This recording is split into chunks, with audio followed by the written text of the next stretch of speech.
Insya Allah kita akan mencoba mengkaji inti dari akidah imam-imam yang empat. Begitu juga Imam Abul Hasan Asy'ari yang kita sebut dengan Asy'ariyah, Ahlus Sunnah wal Jamaah.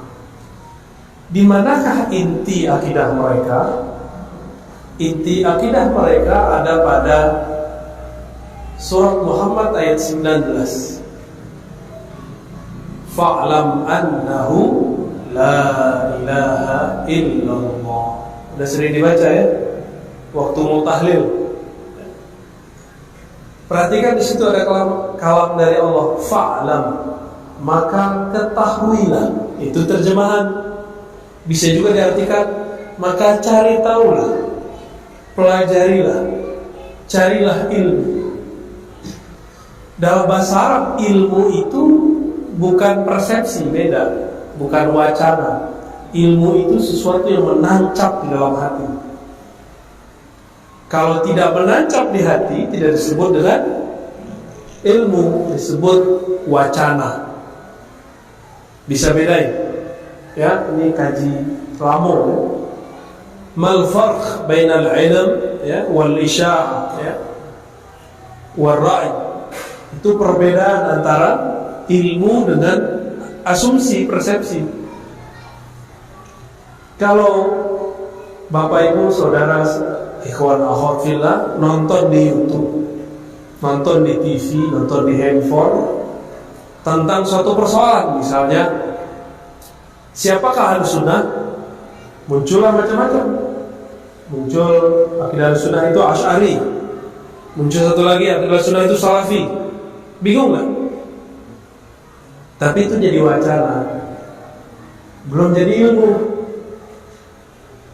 Ya, masing-masing bawa dalil gak? Masing-masing bawa dalil. Ya. Masing-masing mempunyai argumentasi yang kuat. Tapi kuat itu bisa diuji ya. Jadi lafaz fa'lam, maka cari tahulah, ketahuilah. Hendaklah engkau punya pengetahuan mengenai la ilaha illallah. Ini perintah surat Muhammad ayat 19. Dari perintah itulah muncul satu ilmu, namanya ilmu akidah. Dan itu menjadi inti dari akidah imam-imam yang empat, terutama imam kita, Imam Abul Hasan Asy'ari. Yang empat itu Abu Hanifah, Malik, Syafi'i, Ahmad bin Hanbal Hanbali. Di zaman imam yang empat ini, Imam Asy'ari belum lahir. Jadi jangan konyol bertanya, apakah Syafi'i ikut Asy'ari? Apakah akidah Syafi'i Asy'ariyah? Enggak, bukan begitu pertanyaannya. Kembali, siapa yang duluan hidup? Yang duluan hidup adalah empat imam. Berarti orang setelahnya mengikuti imam ini. Nah, Imam Asy'ari kemudian merumuskanlah la ilaha illallah. Tapi rumusan beliau ada dua. Ada untuk orang yang suka debat, ada orang yang suka mencari rasa rohani, spiritual, rohaniah. Karena beliau juga punya guru namanya Imam Ruwaid dan Imam Junaid, dua orang sufi yang muncul di kalangan salaf. Ini hati-hati nih Bapak Saudara sahabat ikhwan-ikhwan, antum hati-hati. Nanti kita yang membela sufi dituduh Syiah. Hati-hati ya ntar ya. Kita punya mauqif, punya pandangan terhadap Syiah.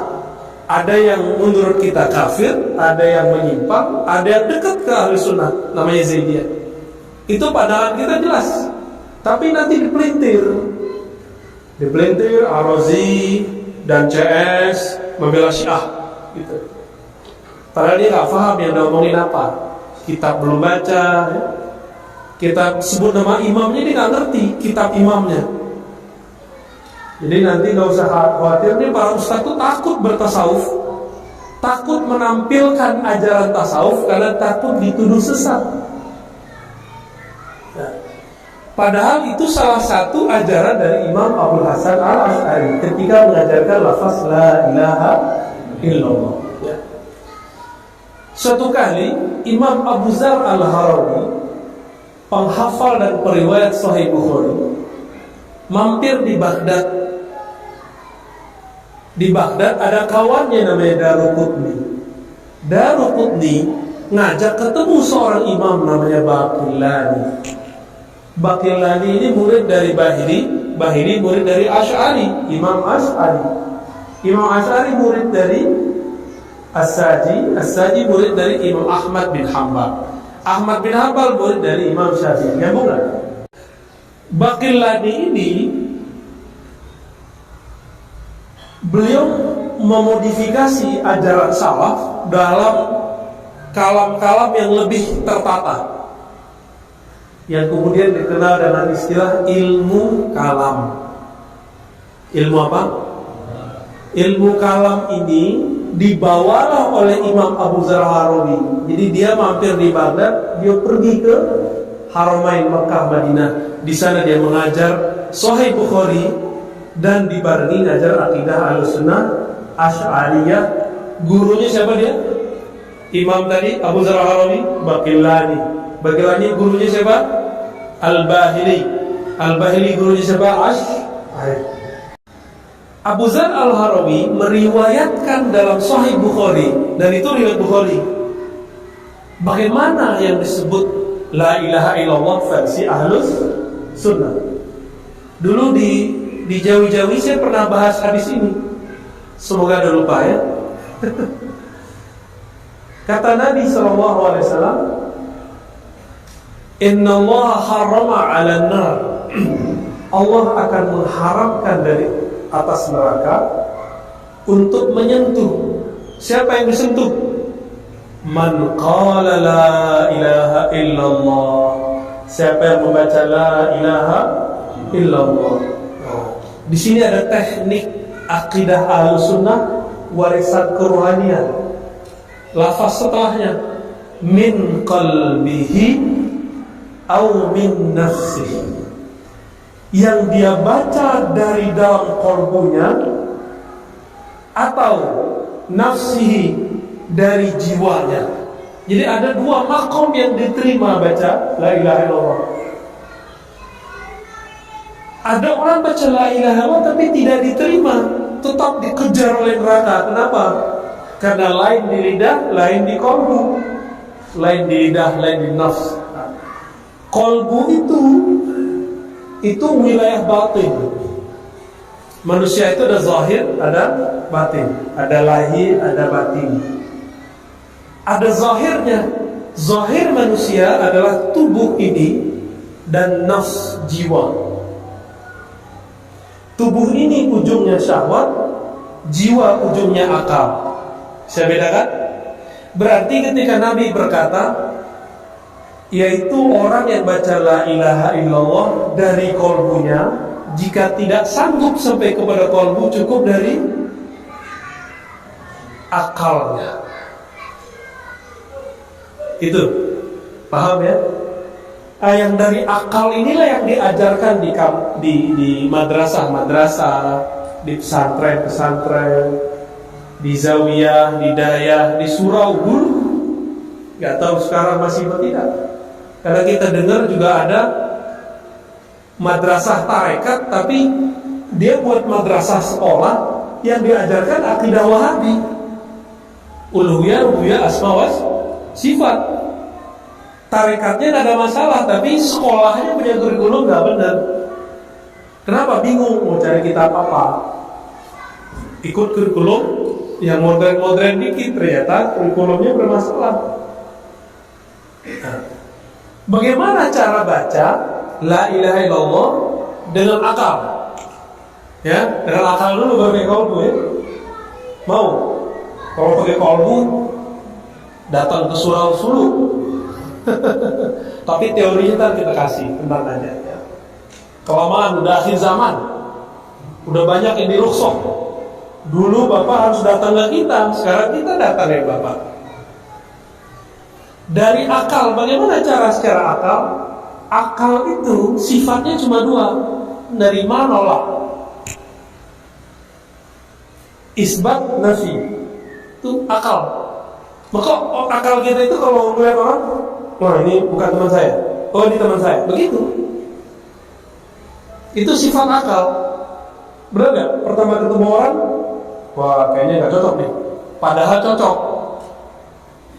Karena akal itu dia punya sensor yang kurang gede. Di sini ada 10% di sini. Padahal ada otak di sini di belakang yang 45 lebih gede. Ya, otak kanan, otak kiri lebih besar.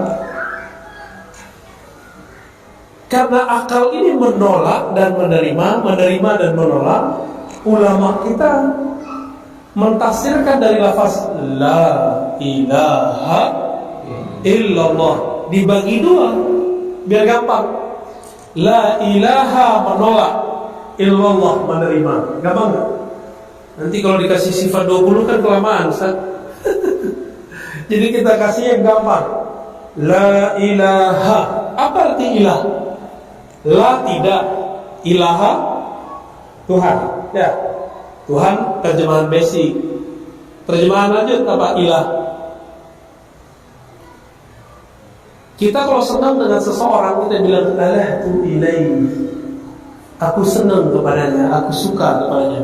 Maka ilah salah satu maknanya adalah yang disuka. Kalau orang Melayu dulu sama orang Minang itu kan bahasa mirip. Dituju, ketujuh itu sama kan? Betul, ketujuh dede. Ya betul. Saya ke Palembang dulu buka manuskrip sama. Tiada yang dituju, ketujuh. Ada teks di situ. Syekh Fakhruddin namanya. Dia menulis terjemahan la ilaha illallah begitu. Berarti tujuan, maksud itu beda dengan tuju dalam bahasa Melayu lama. Dalam bahasa Melayu lama, tuju itu artinya suka. Berarti la maksuda. Kalau maksud kan yang disengaja, yang diniatkan. Jadi arti ilah itu banyak sekali. Tiada Tuhan yang disembah. Atau apalagi? Sudah dihafalkan. Tiada Tuhan yang disembah. Satu. Yang kedua, tiada yang dituju, disukai. Itu mana itu? Ada makna yang lain. La fa'ila illallah. Tiada yang berbuat mengatur alam semesta kecuali Allah. Allah sekarang lagi mengumpulkan kita di sini. Itu Allah yang bekerja. Hilangkan iradah diri, kehendak, wah ini saya yang hebat, saya yang soleh. Hilangkan itu, katakan ini gerakan dari Allah, ini anugerah dari Allah. Udah dapat tuh. La ilaha illallah. Tiada yang menggerakkan, tapi itu ketinggian. Turun dulu. Tiada yang aku cinta kecuali Allah. Dah. Kalau cinta kepikiran nggak? Suka ingat nggak kalau cinta? Ya, betul. Cinta seseorang, antum ingat nggak? Cinta Ahmad Pak Ikhwan. Kalau kita cinta seseorang, kita kepikiran terus, ingat terus pokoknya. Maka ciri-ciri orang sudah cinta kepada Allah, sudah jatuh cinta kepadanya, itu sering melafazkan namanya. Maka belajar cinta itu dipraktekkanlah oleh guru-guru tua kita dulu. Sebut namanya di kolbu. Sebut namanya di kolbu. Siapa namanya? Allah. Apa dalilnya? Ustaz, gak boleh zikir dengan Allah. Itu pendapat siapa? Kan pendapat Ibnu Taimiyah. Gak ada dalilnya itu. Ibnu Taimiyah ngomong Allah itu bukan kalimat yang sempurna. Benar gak Ustaz? Apakah betul Allah bukan kalimat yang sempurna? Adakah kalam yang tidak sesempurna lafaz Allah? Itu bukan suatu kalimat, itu baru satu kata. Adakah di Quran kalimat begitu? Di Quran itu justru dalil yang dipakai oleh Ibnu Taimiyah untuk mengatakan tauhid uluhiyah sifat. Itu dalilnya apa? Misalnya surat Luqman, ya. Wala in sa'altahum man khalaqas samawati wal arda la yaqulunna Allah. Jika mereka bertanya siapa pencipta langit dan bumi, katakanlah Allah, itu satu kalimat itu. Katakanlah titik dua Allah, satu kata itu sama dengan satu kalimat. Karena kalimat Allah itu kependekan dari jumlah sebelumnya, lafaz sebelumnya. Yang menciptakan langit dan bumi adalah Allah. Dipangkas kalimat itu cukup Allah. Makanya dulu di surau-surau suluk itu orang zikirnya Allah, Allah. Bidah apa? Masih bilang bidah? Udah ngaji sama saya masih bilang bidah? Ya nggak paham-paham juga berarti. Ya. Apalagi dalilnya wazkurisma rabbi. Sebutlah nama Rabbmu, surat Taghabun ayat 8. Sebutlah nama Tuhanmu, penciptamu. Siapa nama Tuhan kita? Allah. Ayat pertama turun. Hafal enggak? Hafal lagi nih. Ayo, apa ayat pertama turun? Iqra bismi rabbik. Bacalah, itu bi jangan diartikan dengan, itu taukid, penekanan. Bacalah nama Rabbmu, itu arti aslinya. Cuma dalam terjemahan bi itu diterjemahkan dengan, padahal maksudnya bacalah Rabbmu. Siapa Rabbmu? Nama Rabbmu Allah. Itulah zikir awalnya Nabi. Nabi awal-awal masuk Gua Hira itu zikirnya Iqra bismi rabbik. Ismur Rabb Allah. Kalau di surau disebut Ismul Zat. Kalau dalam ilmu ma'rifat disebut Ismul Jalalah. Ya, Ismul Jalalah. Disebut juga Al-Ismul A'zam, nama agung. Jadi biar tidak disentuh oleh neraka, minimal pikiran amalisan sejalan. Bisa gak? La ilaha illallah, tiada yang berhak disembah, tiada yang berhak dituju, tiada yang dicinta, tiada yang perlu diingat, tiada tempat bergantung kecuali Allah. Udah gitu. Bisa gak memasukkan makna itu? Harus pakai talqin zikir. Ini isyaratnya belum boleh. Nanti ada masa talqin zikir jamaah begini, dibolehkan semua. Tapi bukan sekarang Pak masanya. Kapan saya nggak tahu. Antum boleh ntar ngamalin boleh nanti, tapi nanti Pak. Nanti. Kapan nantinya? Innallaha la yaqbidul ilma intizaa. Allah tidak mencabut ilmu mendadak. Mencabut ilmu biqabdil ulama, dengan ulama banyak meninggal. Kalau nanti ulamanya meninggal baru kita bagi-bagi aja tuh zikir. Ya. Baru dibagi-bagi zikir. Kalau sekarang ulamanya masih hidup, di sini masih ada surau suluk kan? Ya ngaji ke surau suluk kan? Ya, belajar zikirnya. Belajar ilmu nafsnya, la ilaha secara akal, belajarnya di sekolah. Nah, jadi dua hal ini harus dipadu. Di pesantren kita belajar la ilaha illallah dari kitab. Itu kitab Dusuqiyah, mensyarah akidah Salusiyah, hanya untuk menjelaskan la ilaha illallah, gak lebih. Gak lebih Pak. Di surau ada gak zikir la ilaha 70.000? Ada kan? Ada, tanya ke orang-orang suluk tuh. Itu ada di kitab Dusuki Pak. Tapi sayang, orang-orang belajar kitab Dusuqiyah sekarang ngejek orang surau suluk. Ah, ngapain zikir banyak-banyak, tergila. Zikir itu. Lah dia belajar kitab Dusuqiyah tapi kok nggak baca sampai selesai. Tanda kalau belajar kitabnya nggak beres. Jadi sekarang ahlus sunnah pun belum tentu beres ahlus sunnahnya. Manhajnya belum matang-matang amat. Maka kemudian kita jadi kerepotan juga ya menghadapi yang begini. Maka perlu kita agak sedikit humble juga, nggak usah jual-jual mahal ilmu-ilmu beginian. Nah, baca dengan lidah, pikiran kita mengatakan tiada yang berhak disembah kecuali Allah. Sesuai pikiran dengan lisan, udah awal jaga antar hatinya. Baru sesuai pikiran sama lisan. Tapi itu berat Pak. Orang-orang yang zikir dengan pikirannya, pikiran banyak pikiran. Sahih. Antum pikir kalau sholat pakai pikiran, sholatnya jalan-jalan. Allahu Akbar, pikirannya jalan-jalan ya? Pasti itu. Tapi kalau sholat pakai kolbu cuma mau satu, maka kolbu itu gak bisa poligami, Pak. Yang bisa poligami cuma ini.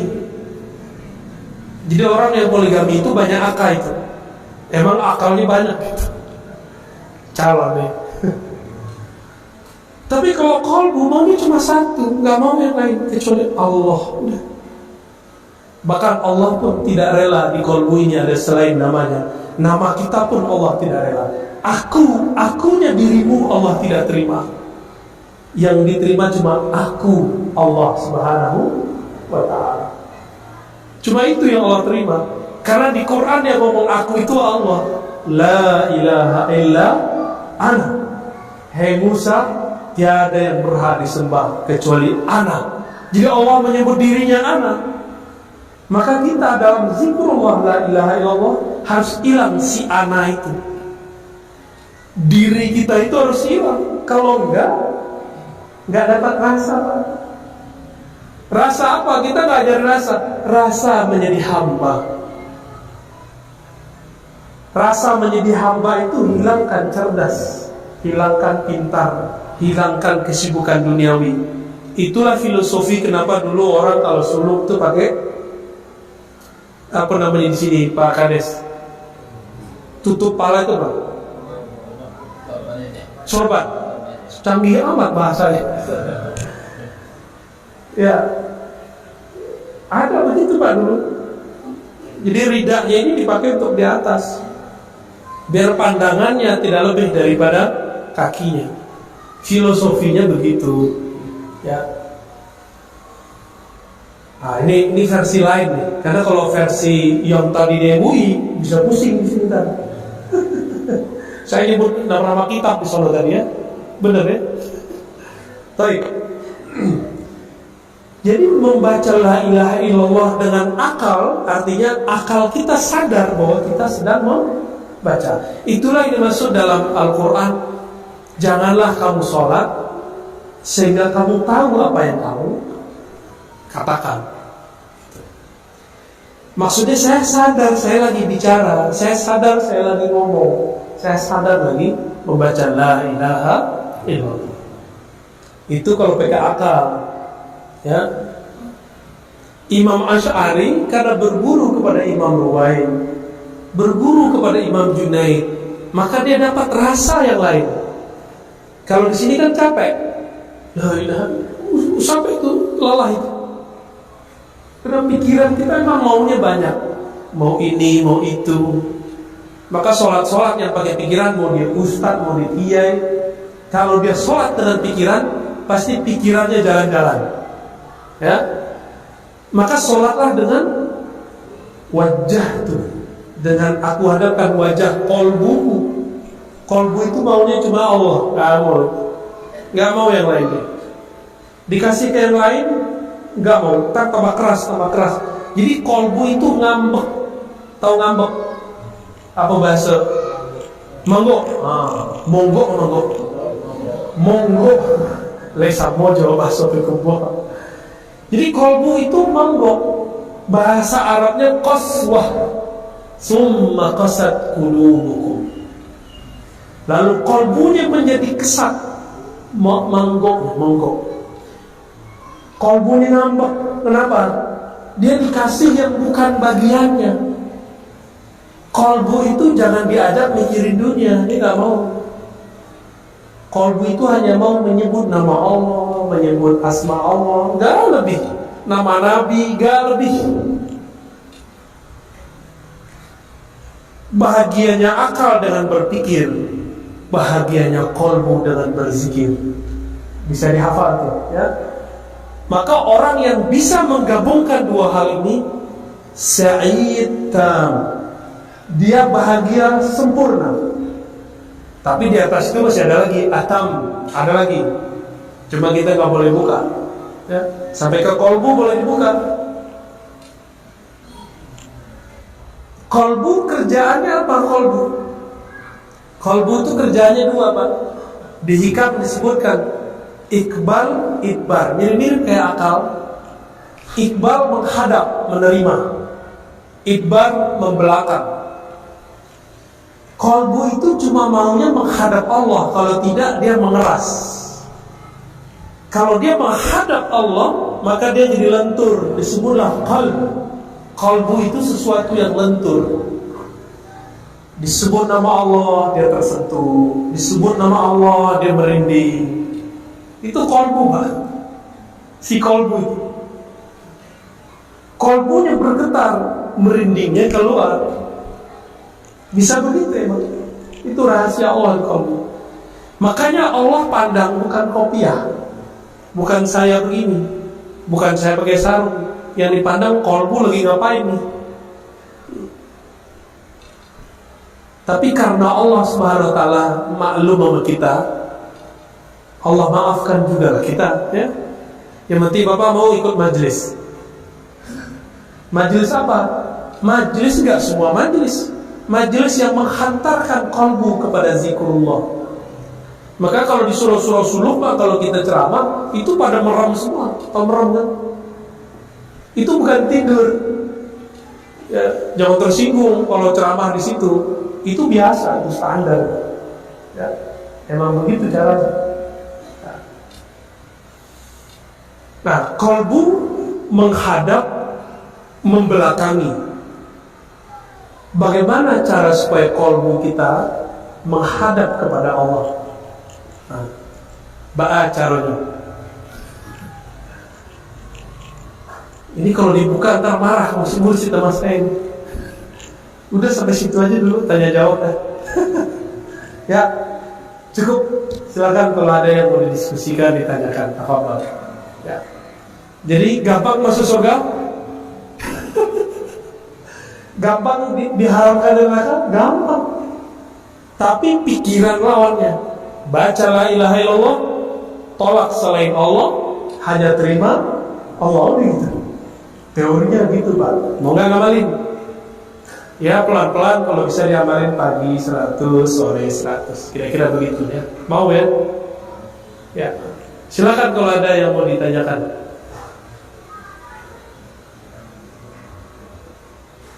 Lagi asik mau dengar yang kedua. Ada yang ngomong, Pak, nggak boleh sampai. Ya.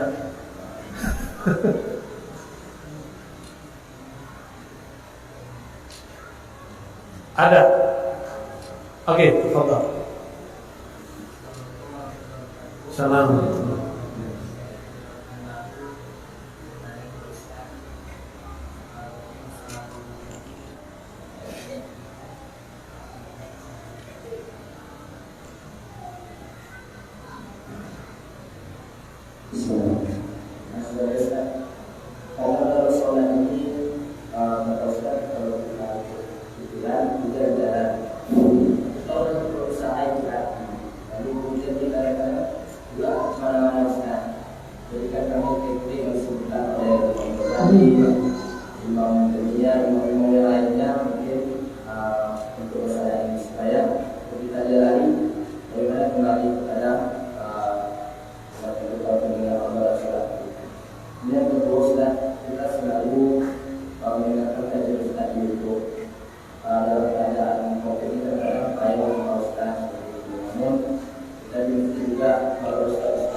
Sedangkan saya belum pernah bertemu Ustaz, apakah boleh saya sampaikan kajian-kajian Ustaz kepada orang lain?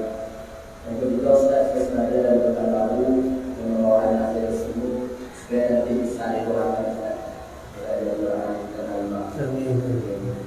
Demikian Ustaz. Ya, bukan baru berapa jam? Kayak jauh amat ya. Tapi lumayan jauh hujan soalnya ya. Baik. Bagaimana cara biar qalbu tidak lari? Itu mulainya dari wudu. Wudunya pakai nama Allah. Jadi sebelum masuk ke tempat wudu, bismillah dulu. Terus di qalbunya tetap nyebut nama Allah. Lalu diniatkan ketika berwudu agar Allah membersihkan kita dari kotoran dan dosa yang zahir dan batin. Habis itu baca doa. Doanya apa? Udah hafal kan? Itu doa dahsyat itu. Bisa buka pintu surga yang 8 itu. Apa doanya? Asyhadu an la ilaha illallah asyhadu anna Rasulullah. Pintu surga yang 8 maharnya la ilaha illallah Muhammadur Rasulullah. Ya, biasain baca itu. Baca itu. Lalu ada tambahan dari Tirmizi, Allahumma ja'alni minat tawwabin, ja'alni minat tatahhirin. Ini kata kunci. Jadikan aku orang yang suka tobat.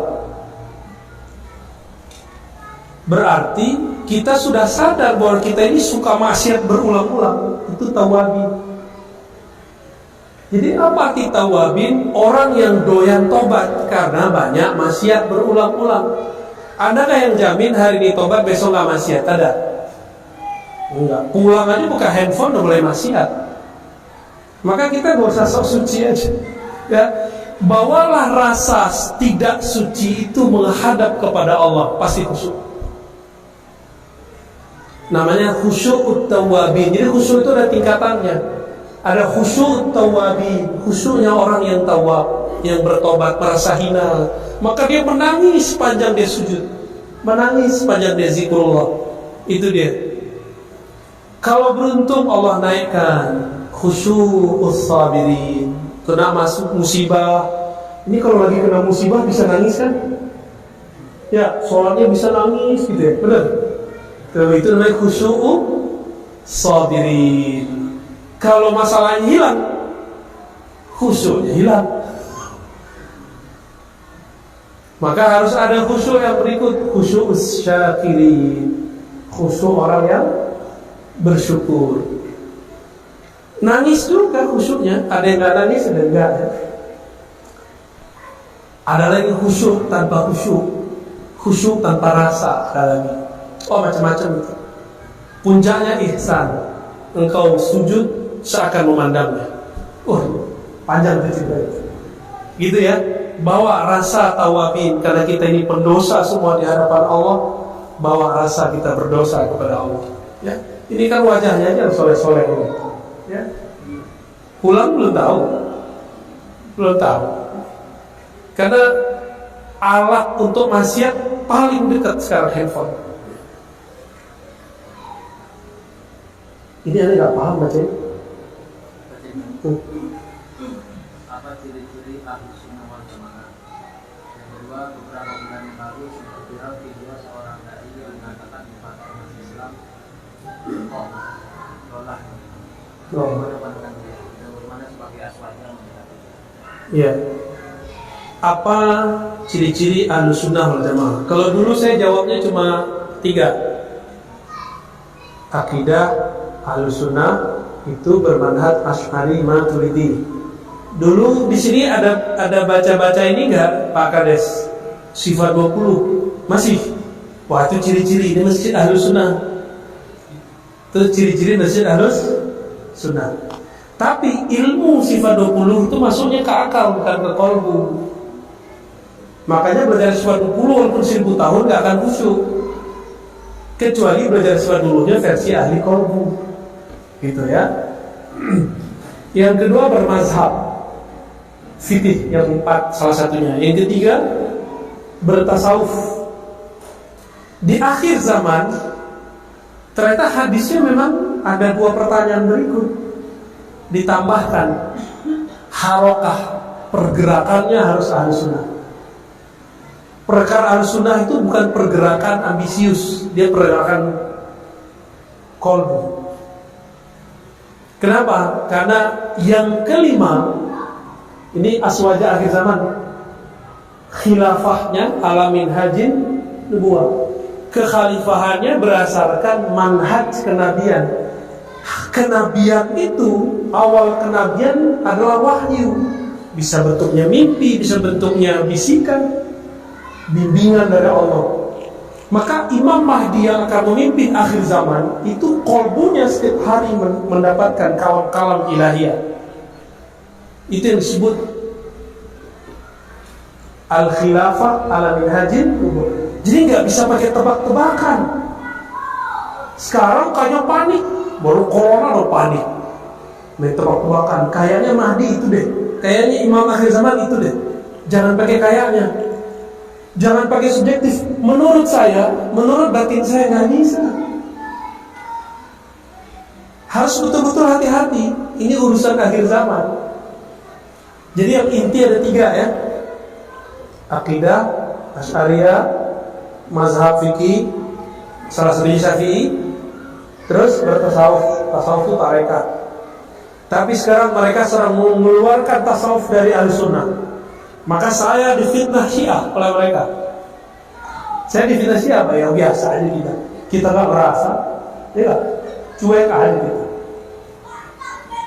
Ada yang ngaku-ngaku udah debat tuh macam-macam. Padahal dia sendiri nggak tahu yang dia debatkan apa. Bagaimana dengan seorang dai yang mengatakan Pak Ormas itu Islam firqah sesat, gitu ya? Kayaknya dari sini deh. Oh tetangga, maaf ya Pak Kades. Itu aslinya mereka begitu. Walaupun minta maaf di MUI saya nggak percaya. Aslinya begitu. Keluar juga kan? Kenapa? Mereka sekarang terang-terangan bilang akidah Asy'ariyah sesat. NU Muhammadiyah pendirinya Asy'ariyah, Pak. Mereka sekarang mengatakan pengikut mazhab Syafi'i tidak lagi ikut Syafi'i. 2 pendiri NU Muhammadiyah termasuk PRT ya, PRT masuk akidah Asy'ariyah, Syafi'iyah. Itu Syafi'i. Mereka sekarang tulis buku ajaran Syafi'i yang ditinggalkan Syafi'iyah. Begitu. Apalagi begitulah terus. Jadi itu aslinya mereka, cuma sekarang belum berani. Ini saya kasih tahu pahit-pahit kepada antum semua. Mereka memang menyesatkan kita semua, menyesatkan NU, menyesatkan Muhammadiyah. Cuma karena Muhammadiyah NU itu sekarang masih kuat, PRT masih kuat, mereka kemudian minta maaf, nggak berani. Tapi dalamnya NU Muhammadiyah mereka sudah katakan sesat, benar nggak? Udah berani loh sekarang. Terus antum masih mau tidur, nggak mau bergerak, nggak mau kemudian menyebarkan ajaran yang rahmatan lil alamin itu. Ya sudah, berarti di luar barisan pejuang. Yang mau berjuang sama kita, ayo, siap dibenci, siap dicaci maki, siap dibully. Biarlah dibenci makhluk, yang penting dicinta Allah, udah gitu kita. Siap. Harus siap, Pak. Ini belum seberapa ini. Belum seberapa. Sekarang tuh ujian terutama para ustadz mental. Antum takut gak dibenci orang? Ini jamaah segini, ada satu yang anti, kita seneng-senengin dia. Nah, ini berarti gak kena mentalnya ini. Banyak teman saya begini. Semua di surau itu orang tarekat, orang akidahnya Asy'ariyah, mazhabnya Syafi'i. Ada satu muncul anti tarekat, itu yang dia seneng-senengin. Yang lain orang kotnya dia salah-salahin. Kejadian. Karena mentalnya sudah kena, takut dibenci. Kalau disuka udah biasa, ya. Ternyata yang benci dia lebih banyak, ya. Apa makna qaddasallahu sirrah? Qaddasallahu sirrah artinya semoga Allah mensucikan sirnya, ruhnya. Itu sebutan untuk para ulama yang wali. Jangan sembarangan orang yang udah wafat. Jadi kalau belum wafat jangan dibaca begitu. Ar-Razi Hasim qaddasallahu sirrah. Itu berarti aneh dong itu. Belum nanti ya. Apakah boleh disebutkan ke orang awam atau mursyid yang sudah wafat? Ya, Pak Khudri. Ya, bagaimana mengajak masyarakat untuk berzikir dahulu karena sudah alasan dan sulit dan tidak teratur. Nabi berkalam anzilun nas manazilahum, berdialog, berdiskusi, menempatkan orang sesuai dengan makomnya. Maka jangan cerita yang tinggi-tinggi depan orang awam. Dulu Abu Yadim Yati namanya di Banten, ditanya orang, Abuya, torikot Abuya apa? Jawabannya torikot saya ngaji. Oh sederhana tuh, bukan zikir banyak-banyak. Enggak, zikir banyak-banyak nanti. Zikir beliau ribuan. Tapi kalau ada orang nanya torikotnya apa, ngaji, maka orang ngaji semua banyaknya. Jadi orang awamnya ngaji, bahkan orang tatoannya ngaji sama beliau. Kita di warung ngomong bergaji yang lain, gitu ya. Makom belum sampai lain. Makom ente belum sampai. Tinggi amat itu. Maksudnya tinggi apa sih? Kalau kita sudah menulis ilmu itu, berarti ilmu itu sudah dibaca oleh siapa aja. Kalau di sini ada torikot Naqsyabandiyah, buku Naqsyabandiyah ratusan, banyak kita punya. Kalau saya punya beberapa buah ya, bersalah. Berarti sudah ada yang baca, berarti sudah jadi santapan menengah gitu, dan dibaca juga diajarkan ke orang-orang awam. Yang berat itu kajian ma'rifat, bedakan. Maka saran saya kepada khalifah mursyid, jangan suruh banyak-banyak loh orang zikir, apalagi zaman-zaman begini. Jadi murid itu udah mau talqin zikir, terbilang pagi sore aja deh 100 beres gitu. Tapi rajin ngaji ya, gitu. Rajin ngaji. Sekarang orang nggak bisa bedain. Dikira bertawajuh sudah ngaji, belum. Tawajuh itu baru mempertahankan zikir. Harus ada kajiannya. Kajiannya mau setinggi-tinggi. Fadilah-fadilah zikir, teknik-teknik berzikir, kisah-kisah orang berzikir, itu ada kajiannya. Ya. Insya Allah tambah banyak orang yang ngaji, yang hadir dicintai oleh Allah, ditutup aibnya oleh Amin. Al-Fatihah. Bismillah.